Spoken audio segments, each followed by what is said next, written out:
ఎం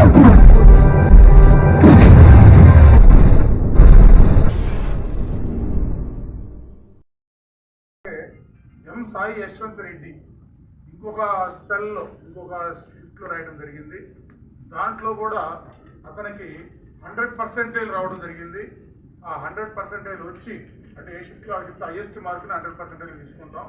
దాంట్లో మరి సాయి యశ్వంత్ రెడ్డి కూడా 100% వచ్చి 36th rank, all India open category 36th rank రావడం జరిగింది.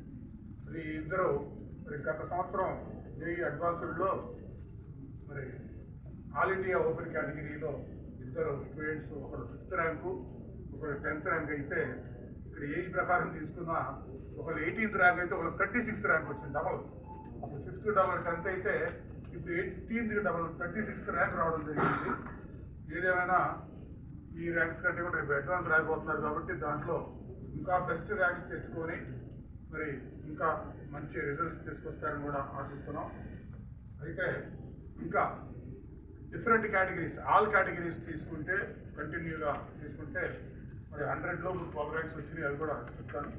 ఎం Sai Yashwanth Reddy 4th rank, M Vishnu Sai 18th rank, D Bharath Chandra 20th rank, KJ Vivek 33rd rank, M Sai Yashwanth Reddy 36th rank, G John 49th rank, K Harshitha 50th rank, T Shyam 62nd rank, J Manipradeep 69th rank, K Chaitanya 77th rank, A Ganesh Datta 78th rank, K Shreya 82nd rank.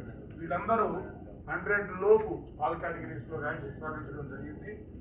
100 లోపు 12 ranks ఉంటే 200 లోపు 25 ranks ఉన్నాయి, 500 లోపు 54 ranks ఉన్నాయి, 1000 లోపు 78 ranks ఉన్నాయి. ఇది మా స్టూడెంట్స్ సాధించిన ర్యాంక్స్ వివరాలు. అట్లాగే